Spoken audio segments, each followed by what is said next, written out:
নবী দুনিয়াতে আসছে কেমনে, এই আলোচনা সারা রাত করলে আমাদের অন্তরের তৃপ্তি আসবে, কিন্তু আমল করার জন্য তো রসুলের সুন্নতের বিষয় আমাদের জানতে হবে। এখান থেকে আপনারা এখন বের হবেন, বের হইয়া এখান থেকে সুন্নতের আমল কি করবেন? এক নম্বরে আপনি জুতা পরতে গিয়া ডান জুতায় ডান পা আগে দিবেন, এক নাম্বার সুন্নত।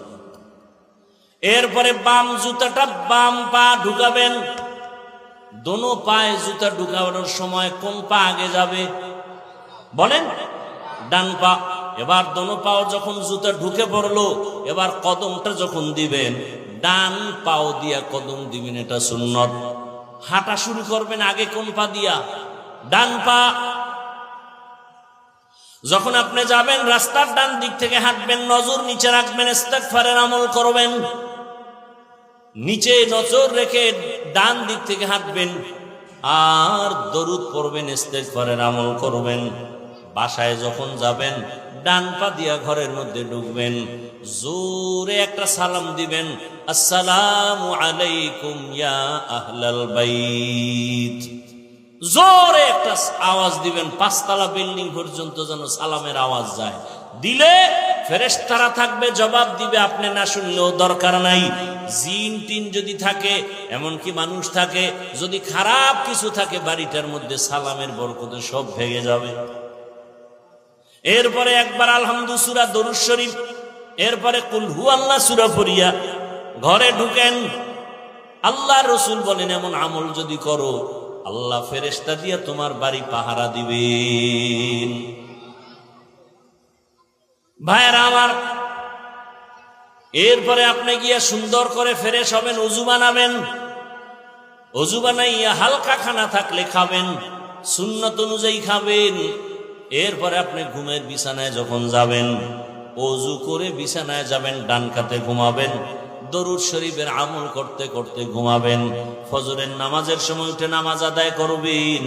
রহমতের নবী বলেন, তুমি যে এশা পড়ে আসলা, ফজর পড়তে উঠলা, মাঝখানের ঘুমের সময়টাও নেকের পাল্লায় ওজন দেওয়া হবে।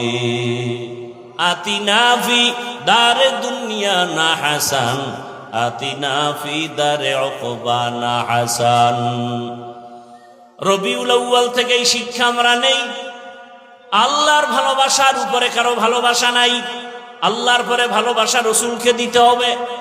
এরপরে ভালোবাসা মা বাপ, ওস্তাদ, পীর ওস্তাদ, মা বাবার থেকে বেশি ভালোবাসতে হবে রসুলকে।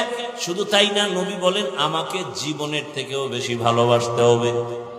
আর আমাকে যে জীবন থেকে ভালোবাসবে, ওই বান্দা আমার সুন্নতের বিরোধিতা করবে না, আমল করার চেষ্টা করবে। ও আমার যুবক বাবারা, বৃদ্ধ বাবাজি, পর্দার আড়ালের মা বোনেরা, আপনার মতো কত মা, কত বোন, ও যুবক, তোমার মতো কত যুবকরা জেনারেল লাইনে থাকিয়াও 5 বেলার নামাজ পড়ে পর্দা করে, মা বাবার দোয়া নিয়ে চলে। তুমি কেন পারবা না রে বাবা?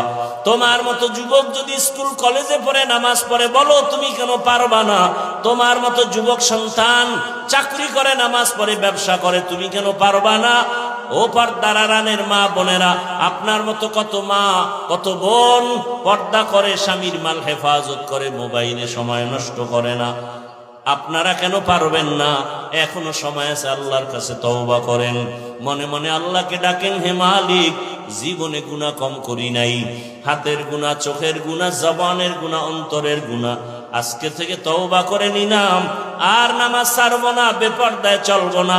ও যুবক, তওবা করো, আল্লাহকে বলো জীবনে আর নামাজ ছাড়বা না, দাড়ি কাটবা না, বেপরদায় চলবা না, মা বাবার সাথে বেয়াদবি করবা না, ওলামায়ে কেরামের দোয়া পরামর্শ নিয়া, শিক্ষকের দোয়া নিয়া নবীর সুন্নাতওয়ালা জীবন তৈরি করবা, আর কোনোদিন গুনার পথে যাইবা না। আল্লাহ যাকে তওবার তৌফিক দিবেন সে তওবা করতে পারবে।